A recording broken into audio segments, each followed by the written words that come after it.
नमस्ते। भारतवर्ष में एक बड़ा इंटरेस्टिंग ट्रेडिशन है। वो है कि जो अवतार हैं या जो सीयर्स हैं, सेजेस हैं, उनके जीवन के बारे में एक बड़े सुंदर ढंग से विस्तार में बताया जाता है, खासकर अवतारों के जीवन के बारे में। तो ये एक बड़ी यूनिक चीज़ है। सनातन धर्म में बहुत सारी यूनिक चीज़ें हैं, उनमें से एक चीज़ ये है। और मैं इसलिए ये कह रहा हूँ बड़े जिम्मेदारी के साथ। अब क्राइस्ट के जीवन की कुछ घटनाएं हैं जो इधर उधर से आपको देखने को मिलेंगी, सिंबॉलिकली वो दी गई हैं। और इस्लाम में तो मोहम्मद जी ने कहा था कि मेरे जीवन के बारे में या किसी जीवन के बारे में कुछ कहना नहीं है। वो कहने योग्य था कि नहीं, वो एक अलग बात है ऑल टुगेदर। किंतु ठीक है, एक बस केवल एक पथ दिया गया, एक पुस्तक है और उस पुस्तक में आपको डूज एंड डोंट्स दिए गए हैं। आप अगर बाइबल उठा लें या कुरान उठा लें या जुडाइज्म की किताब है तालमुड उठा लें, ये पथ दिए गए हैं, ये आपके जीवन के dos and don'ts and there is a path. पर अब समस्या ये होती है कि ये तो ठीक है, लेकिन वो लिविंग नहीं रहता है।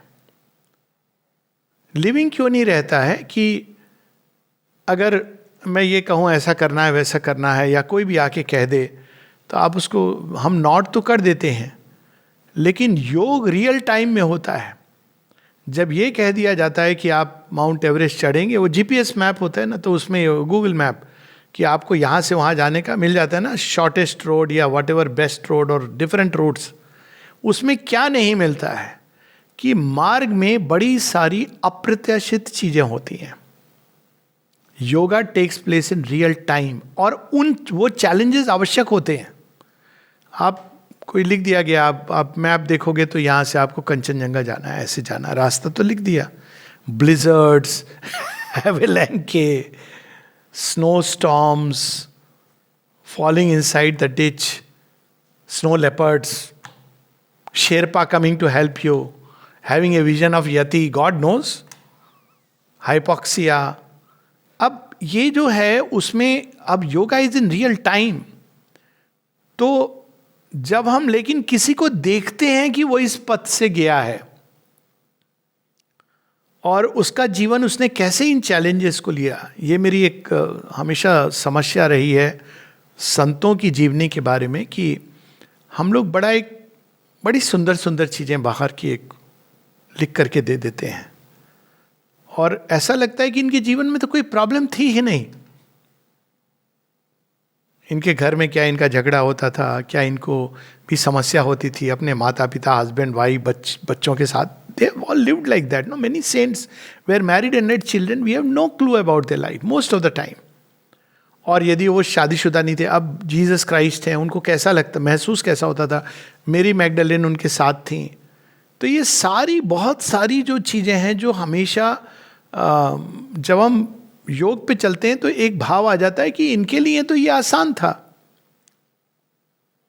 श्री अरविंद से ये प्रश्न करते थे लोग, आपके लिए क्या कठिन था, आपके लिए तो सब आसान था।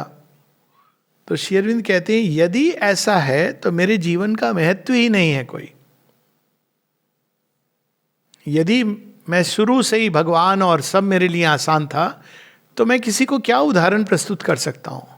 तब जब उनके जीवन में हम देखते हैं कि उनकी कैसी कठिनाइयां हैं। देखिए, पहली बार हम देखते हैं इवन एक अवतार और उनकी वाइफ का जो संवाद होता है, ये बड़ी यूनिक चीज है। रामायण में कहीं कहीं मिलती है, पर जैसे श्री कृष्ण की एक प्रयास किया था कि मुंशी जी ने लिखने की, बड़ी अच्छी 7, वो तो ब्लेस थे, श्री अरविंद ने उनको ब्लेसिंग दी थी to write. He wrote 7 volumes of Krishna Avatar. उसमें एक श्री कृष्ण का एक ह्यूमन एस्पेक्ट, कि उनके घर में क्या समस्याएं होती थी। Not that they are everything, पर अब श्री अरविंद जब उनको आना है, उनको इंडिया में एक और मोस्ट डेंजरस पर्सन कहा जा रहा है, दूसरी ओर उनको कांग्रेस में आके ज्वाइन करके उनको प्रेसिडेंट बनाने की बात हो रही है। दोनों चीज़ें हो रही थी। जॉन बैप्टिस्टा का लेटर है कि हम प्रतीक्षा कर रहे हैं कि आप आ जाइए। रविन्द्रनाथ टैगोर की पोयम है। वहीं ब्रिटिशर्स ने उनको कह दिया है कि he is declared as the most dangerous man in India. वहीं ऐसे लोग हैं जो उनको ऑलरेडी संत और अवतार मान रहे हैं। इस बीच में मृणालिनी जी के पत्र आते हैं कि क्या तुम मुझे भूल गए हो? पैसे देना भेजना भूल गए और मेरे इसकी मृत्यु हो गई है। और तब श्री अरविंद के करुणा से भरे हुए पत्र कि तुम बहुत भोली हो, ये अवतार ही ऐसे बता सकते हैं। और जाहिर है उनको परेशानी, कहते हैं दोष तुम्हारा नहीं है। मुझे तो ये एकदम रामायण जैसी लाइंस लगती हैं श्री अरविंद की। कहते दोष तुम्हारा नहीं है, तुम बहुत भोली हो, बहुत जल्दी लोगों के कहे में आ जाती हो, इसलिए तुमने ऐसी धारणा बना ली है। मतलब it is so amazing with is infinite compassion. एक जगह ये नहीं कहते तुम मुझसे बहस कर रही हो, जानती नहीं हो मैं कौन हूं, कैम्ब्रिज में पढ़ा हूं, IAS, तुम क्या पढ़ाई लिखाई की है तुमने। लेकिन जैसे वो कहते हैं किसी चीज की आवश्यकता नहीं है, तुमसे केवल एक ही मांग है कि तुम बस खुल जाओ भगवान की ओर। और इवन वो क्या अपना उदाहरण देते हैं, even if you open towards me as my shakti, तो बाकी सब भगवान देख लेंगे, वही कर देंगे, और कुछ तुमसे मांग नहीं की जा रही है। तो एक अवतार का जीवन, उसमें जब हम देखते हैं तो पहली चीज होती है एक उदाहरण। इसलिए भारतवर्ष में ये ट्रेडिशन बड़ा लिविंग ट्रेडिशन है जिसमें उदाहरण दिया जाता है उनकी जीवनी के माध्यम से। दूसरा, हर अवतार एक नई चीज लाते हैं, संभावना। तो जो उनके जीवन में संभव है वो हम सबके जीवन में संभव हो सकता है। ये भी लोग श्री अरविंद से पूछते थे, आप तो सुपर माइंड और ये वो, अब हम लोग के जीवन में कहते हैं इसीलिए मैं कर रहा हूं, यदि मैं कर सकता हूं, मैं भी उसी हार्ड मास मिट्टी का बना हूं, तो तुम्हारे लिए भी ये संभव है। और तीसरा, जो सत्य वो प्रकट करते हैं, उनके जीवन में जो सत्य प्रकट होते हैं, वो कहीं ना कहीं किसी ना किसी रूप में हम सबके साथ कनेक्टेड हैं। क्यों? क्योंकि माता जी से जब किसी ने अवतार और चैत्य सत्ता के बारे में पूछा, तो माता जी कहती हैं, श्री अरविंद का भी पत्र है इस तरह का, कहते हैं जो चैत्य सत्ता एक व्यक्ति के लिए करती है, वही चीज अवतार पूरी सृष्टि के लिए करते हैं। सो चैत्य सत्ता क्या है? It is the divine element in us. तो जब हम अवतार का जीवन पढ़ते हैं तो अब हमारे अंदर भी मिनिएचर रावण राम का युद्ध होता है। ऑफ कोर्स रावण हमारे अंदर दशानन नहीं होता है, राहु केतु को बांधे हुए नहीं है, लेकिन होते हैं ना छोटा सा मिनी रावण। यहाँ तक माँ बताती हैं कि जो हम लोग अक्सर कहते हैं ना ये इनटॉलरेंट है, वो इनटॉलरेंट है, माँ कहती है अपने अंदर की इनटॉलरेंस देख लो और उसको हटा दो, उतना काफ़ी है, बाकी सबकी बाद में। और शायद तुम अगर हटा दोगे, परहैप्स तुम कम देखोगे, है लेकिन तुम्हारे पास वो दिया गया है। तो वो कॉस्मिक लेवल पर जो अब श्री अरविंद ने Hitler, Stalin, Mussolini, cosmic level पे इन पे जो काम किया, हम सब के अंदर छोटा छोटा हिटलर बैठा है, हम सब के अंदर एक तालिबानी बैठा हुआ है, तो उसको तुम अपने अंदर, सो वही चीज़ जो कॉस्मिक स्केल पर हो रही है वही एक इंडिविजुअल के स्केल पर हो रही है। तो जब हम उनके जीवन को पढ़ते हैं तो उससे हमें इसका बहुत सुंदर एक उदाहरण के रूप में मिलता है। तो आज हम ये पंक्तियाँ पढ़ेंगे, Savitri, book 4, canto 1, the birth and childhood of the flame. अब देखिए ये बाल लीला वर्णन क्यों की जा रही, इसीलिए हम लोग ये भारतवर्ष में है ये बाल कांड, भय प्रगट कृपाला, दीन दयाला, कौशल्या हितकारी, हर्षित महितारी। अब हर्षित क्यों हो रही है मही, पृथ्वी?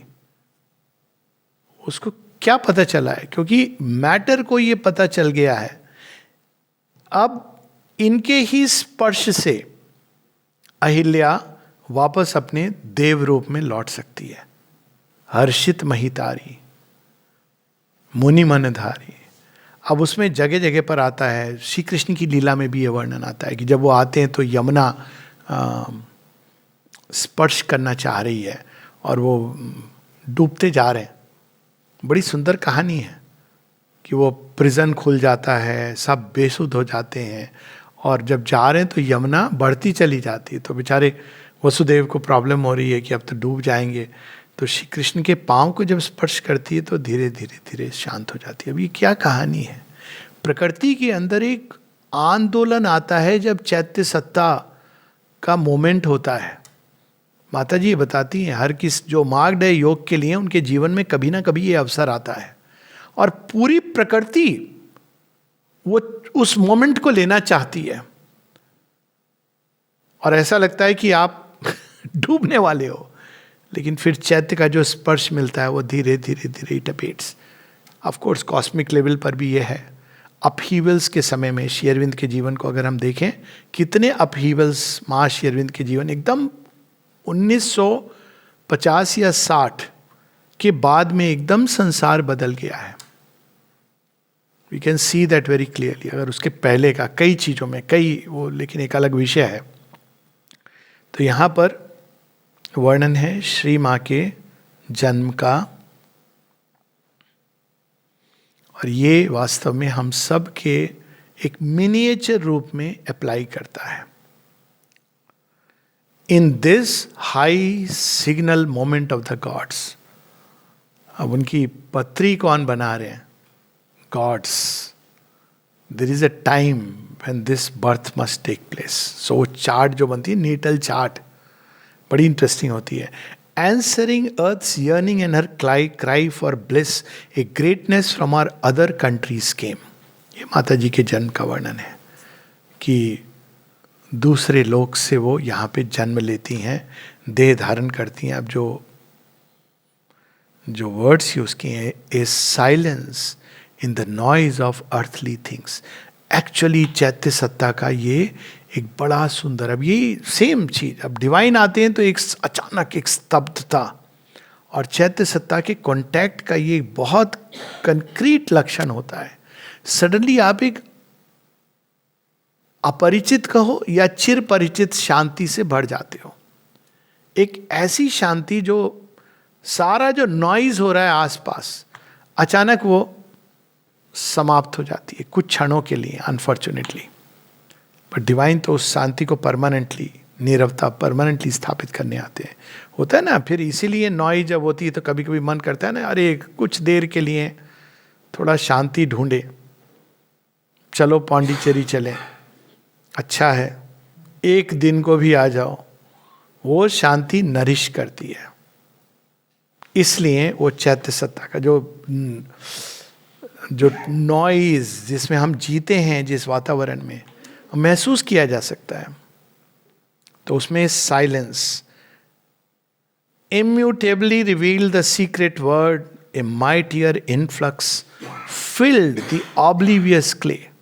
अचानक जड़ तत्व के अंदर जो स्पर्श मिलता है दिव्यता का, उससे उसके अंदर एक नई स्फूर्णा जागती है। A lamp was lit, a sacred image made. ये मंदिर है जो हम सबको बनाना है। अब देखिए कैसे बुल्ले शाह ने बड़ी सुंदर बात कही, बेशक मंदिर मस्जिद तोड़ो, बुल्ले शाह ये कहता, पर प्यार भरा दिल कभी ना तोड़ो। अब कितनी सुंदर की हृदय के अंदर भगवान का निवास है, इसीलिए हृदय में प्रेम, जो शुद्ध प्रेम की जो धारा है हृदय के अंदर, अट्रैक्शंस तो बाहर के होते हैं। तो कहते हैं ये सब तोड़ दो, लेकिन इस मंदिर को संभाल के रखो। लेकिन अब देखिए उस सुंदर सूफी सॉन्ग को भी सिनेमा में क्या बना दिया, पर वो एक अलग चीज है। मुख्य चीज है मंदिर यहाँ है, सेक्रेड इमेज, यही एक स्थान है जो सेक्रेड है। यहाँ कभी झूठ नहीं बोलना चाहिए। मंदिर के कुछ डूज एंड डोंट्स होते हैं ना, बाकी आप दुनिया में जो भी कर रहे हो इसको कभी झूठ मत बोलो। This is where the divine presence is. स्वयं से कभी झूठ नहीं कहना चाहिए। स्वयं कहाँ है? यहाँ पर है।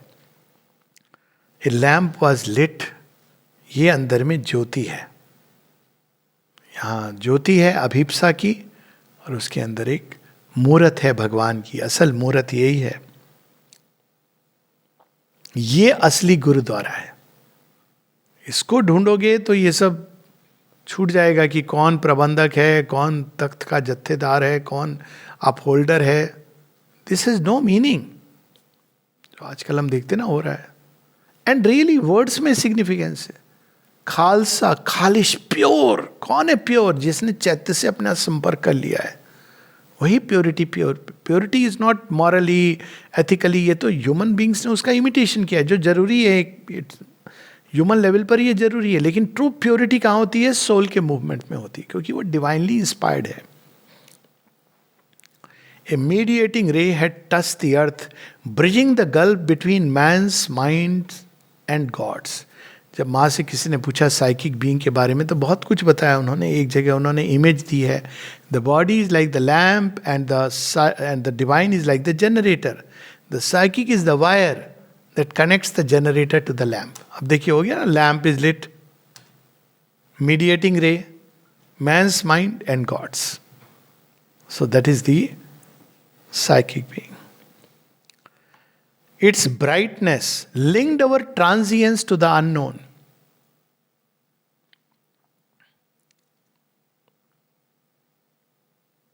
A spirit of its celestial source aware, translating heaven into a human shape. वो जो सौंदर्य है, वो जो शक्ति है, वो जो माधुर्य है, वो जो प्रेम है और प्रकाश है भगवान का, उसको एक रूप देने की प्रक्रिया, translating heaven into a human shape. प्रयास की form should be like the soul within. Descended into earth's imperfect mould, लेकिन ये मिट्टी तैयार नहीं है. And wept not fall into mortality. मिट्टी तैयार नहीं है. क्यों? बड़ी कठोर है ये, तो भगवान को हथौड़े से पीटना पड़ता है. या बहुत नरम है, स्लाइम जैसी है, करेक्ट कंसिस्टेंसी नहीं है.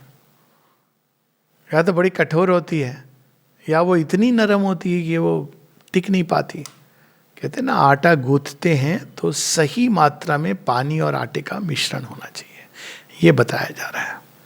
ज़्यादा पानी होगा तो लोग फिर और आटा डालते हैं, फिर आटा ज़्यादा हो जाता है तो पानी और डालते हैं.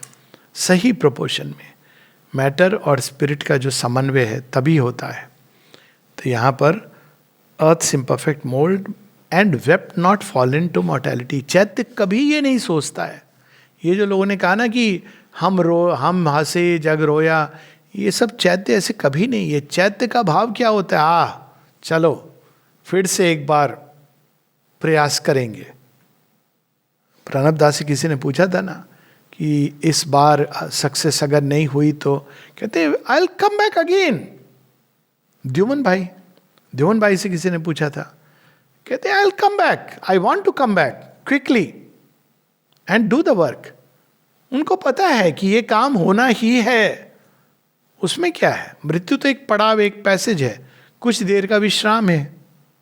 लेकिन जो ईगो होती है उसके लिए ये डिस्ट्रक्शन है, क्योंकि जो कुछ भी ईगो से जनरेटेड है, सेंसेस, माइंड, फीलिंग्स, वो खत्म हो जाएंगे. पर सोल के लिए वाई शुड इट क्राई? उसको तो एक न्यू अपॉर्चुनिटी मिल रही है. सोल के लिए तो वो ऐसा हो गया कि जिंदगी आई दोबारा, तिबारा, जितने बार. तो सोल के लिए तो ये मिस्टिक अटेम्प्ट है. But looked on all with large and tranquil eyes, one had returned from the transcendent plains and bore anew the load of mortal breath. श्वास लेना ही मर्त लोक में, माँ कहती हैं you breathe poison because world is full of poison. उन चीज़ों की भी बात नहीं कही जा रही है जो पॉइजन के गढ़ हैं, पार्टी, जुआ, शराब, इसकी तो बात ही छोड़ दीजिए. वो तो मतलब वो तो पॉइजन वो वाला है, कालकूट है, पूरा विष है. पर इवन जीवन जैसा, लोगों के अंदर इतनी इल विल, ना जाने कितनी दिखावा, बाहर कुछ अंदर कुछ, इतना विष भरा हुआ है, ईर्ष्या, कैसी कैसी वृत्तियां. माँ कहती you can not breathe without taking poison, क्योंकि एक इंटरचेंज होता है ना प्राण की वायु के साथ में. तो load of mortal breath, who had striven of old with our darkness and our pain, she took again her divine unfinished task. अब ये हम लोगों के लिए उदाहरण है. ये जो लोग होते हैं, अब क्या है, अब हम बूढ़े हो गए, अब हमारा टिकट कब कट जाए, कौन जाने बाद में क्या हो, ये सब अज्ञान की भाषा ईगो कहती है. साइकिक कभी ऐसा नहीं कहता है, क्योंकि वो जानता है कि वो तो चिर युवा हो रहा है. इसीलिए साइकिक में जो जीते हैं उनको मृत्यु का डर नहीं होता. माँ कहती है one of the first thing that happens is that there is no fear of death because you are conscious of immortality. ये कॉन्शियसनेस एक सर्टिट्यूड के साथ आती है. आपको पता है कि मृत्यु कुछ नहीं है, थोड़ी देर को यूं गया और यूं आया. जैसे एक मिस्टिक ने बताया था ना कि ध्यान कैसे करते, कहते हैं एथे चुक अथे रख, pick up from here and put it there. जो ध्यान इधर उधर बटा हुआ है उसको उठाओ और भगवान में लगाओ. तो उसी तरह यूं गया यूं आया, क्योंकि उसको पता है this is a process. Why should it cry? And one comes better and better. She took again her divine unfinished task. देखो वही हम लोग आज पढ़े थे रिन्यूअल में. वे कर्म जो अधूरे रह गए. अब वो कर्म ये नहीं कि हमारे बच्चे की शादी नहीं हुई थी, अगले जन्म में करा देना भगवान, हम देख लें. मेरे पोता नहीं हुआ था.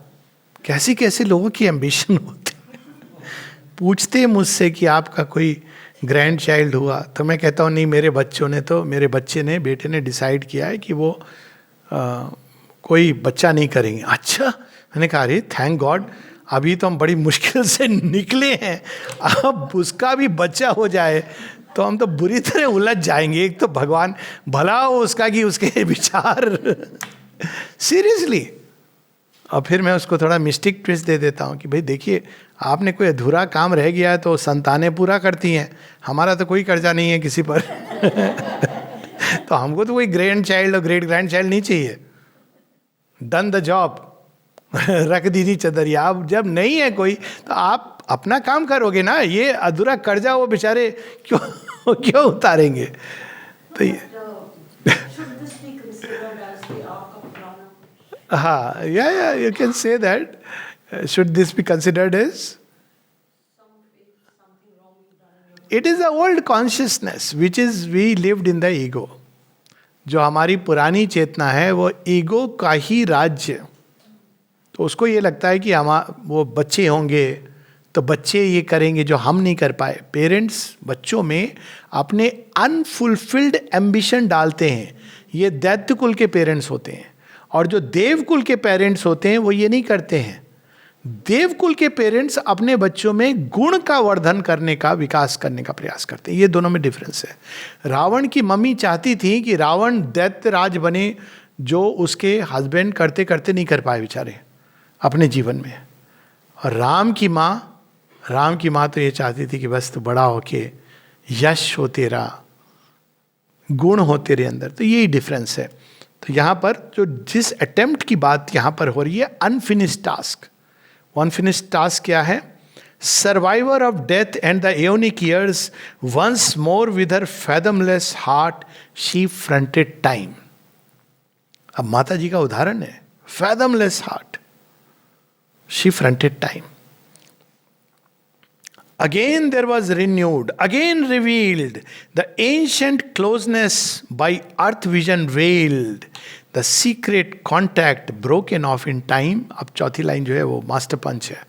तो उसके पहले फिर से स्मरण आया. Again we go back to the same, कृतो स्मर कृतम स्मर. कोई काम था जो अधूरा रह गया था, पूरा करना है. And it had nothing to do thankfully with our bank balance. कोई काम था जो अधूरा रह गया था. वो कौन सा काम है? अब ये चौथी लाइन में, पहले 3 लाइन फिर पढ़ते हैं. This called spiritual suspense. Again there was renewed, again revealed the ancient closeness by earth vision weld. अब किसकी क्लोजनेस की बात कर रहे हैं? The secret contact broken off in time, a consanguinity of earth and heaven. ये contact है secretly, they are never parted. Part कौन लोग करते हैं? जो कहते हैं भगवान वहां पर है. तो जब भगवान ऊपर है तो लोग यूं प्रे करते हैं. हम कहते हैं भगवान यहाँ है तो हम यूं प्रे करते हैं क्योंकि हमारे तो अंदर है. देखिए जेस्चर में आपके आता है, अगर भगवान दाउ आर्ट इन हेवन तो आप ऐसे हाथ उठाओगे, है ना, our father thou art in heaven. हम कहते हैं हम ब्रह्मास्मि, तो अपने ही अंदर हम प्रणाम कर लेते हैं. तत्त्वमसि तो दूसरे को भी प्रणाम कर लेते हैं. भाई हमारे ही अंदर नहीं है, तुम्हारे अंदर भी है. हम ब्रह्मास्मि तत्त्वमसि, ये 2 में हमारा हो जाता है काम. लेकिन अगर भगवान ऊपर है तो हम ऊपर भाई भेजते हैं, पहुंचेगी कब, कबूल होगी, कबूल होके आएगा, जो भी होगा. तो यहाँ पर वो है कि ये पार्टिंग है नहीं.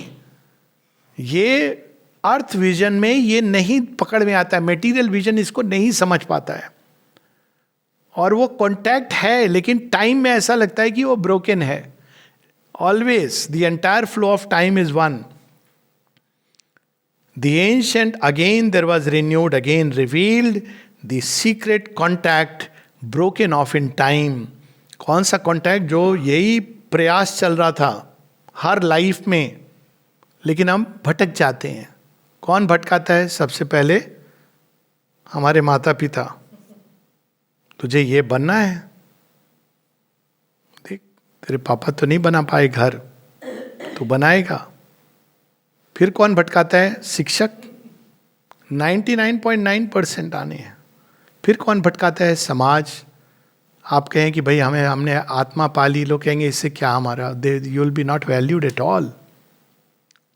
पर आप कहेंगे हमने बहुत बड़ी एक MD की डिग्री ली है या DM, तो अच्छा हाँ आइए आपका आदर होगा. आप देखिए भारतवर्ष में तो ये था कि जिसने अपनी सोल को पाया है वो श्रेष्ठ माना जाता था. ये भारतवर्ष में था. लेकिन वेस्टर्न कंटेक्स्ट में ये नहीं है. अगर आप जाके इसकी बात करें तो लोग कहेंगे पागल है, they will give you place because left liberal thought में चलो इसको एक कोने में रहने दो, इतना है. नहीं, यही है ना, they have shut God from, हर चीज से निकाल दिया है. पर भारतवर्ष में सम्माननीय होता था कि नहीं, अगर आपने ये तो सबसे बड़ा काम आपने कर दिया, आपने कोई डिग्री प्राप्त की हो नहीं की हो, लेकिन you have found your soul, my God this is. So ये जो सीक्रेट कॉन्टैक्ट है, ब्रोकन ऑफ इन टाइम. क्यों हम कहीं भटक गए, थ्रेड स्नैप हो गया, मोह माया, ये सारे उसमें हम उलझ गए. अब वो कहता है हो गया, काट डाला वो सब, अब फिर से शुरू कर. The secret contact broken off in time, a consanguinity of earth and haven. Consanguinity मतलब दोनों कजिन्स ही हैं, उनके बीच मैरिज हो रही है. कॉन्सैंग्विनस मैरिज, भाई बहन है लेकिन उनको साथ लाया जा रहा है, जोड़ा जा रहा है. कितना सुंदर वर्ड है. भाई बहन तो जुड़े होते हैं हमेशा, पर बिछड़ जाते हैं. पुरानी पिक्चरें होती थी ना वैसे मेले में, तो वैसे ही संसार के मेले झमेले में स्वर्ग और पृथ्वी बिछड़ गए. अब देखिए जो व्यक्ति पृथ्वी पर है वो स्वर्ग ढूंढ रहा है, तो उसको जितने वो ब्रांडेड शोरूम में कहते हैं आ जाओ जाओ यहाँ स्वर्ग है, अमेरिकन से बुलाते हैं यहाँ स्वर्ग है, और हम सब वहाँ जाके नरक बना देते हैं. हाँ भाई, आदमी शुद्ध नहीं जहाँ जाएगा, है ना, ब्रांडेड शोरूम, स्वर्ग इधर है. तो अब भटक गए. लेकिन वो भाई तो तुम्हारे वहाँ खोजो ना जहाँ खोया था तुमने. मम्मी के पास जाओ ना, वहाँ है भाई भैया. तो ये करके ये जो कॉन्सैंग्विनिटी, देखो एक वर्ड कितना सुंदर है. यहाँ मैरिज की बात नहीं कर रहे हैं, नॉर्मली मैरिज की बात होती है. इन टिपिकल रिलीजियस सिंबल, वैदिक ऋषि भी मैरिज की बात करते हैं, हेवन एंड अर्थ. शिव ने क्या वर्ड यूज किया? कॉन्सैंग्विनिटी. मतलब किसकी मैरिज कर रहे हो? वो तो हमेशा साथ थे, ऐसा लगा कि अलग हो गए, एक ही फ्लेम से जन्मे थे, अब दोनों को साथ लाया जाए. तो भाई बहन भी है, एट द सेम टाइम वो मैरिड हो गए. अब अंतिम 3-4 line. Between the human portion toiling here and an as yet unborn and limitless force, एक वो शक्ति जो इस संसार में प्रकट होना चाहती है. प्रकट मतलब क्यों नहीं हो पाती? क्योंकि हमारे फॉर्म्स रेडी नहीं है. तो वो रेडी कर रही है, इसीलिए समय लगता है. पूरी जो समस्या यही है, मैटर की इम्परफेक्शन है. वो प्रकटन के लिए ऐसे फॉर्म्स ढूंढ रही है, क्रिएट कर रही है.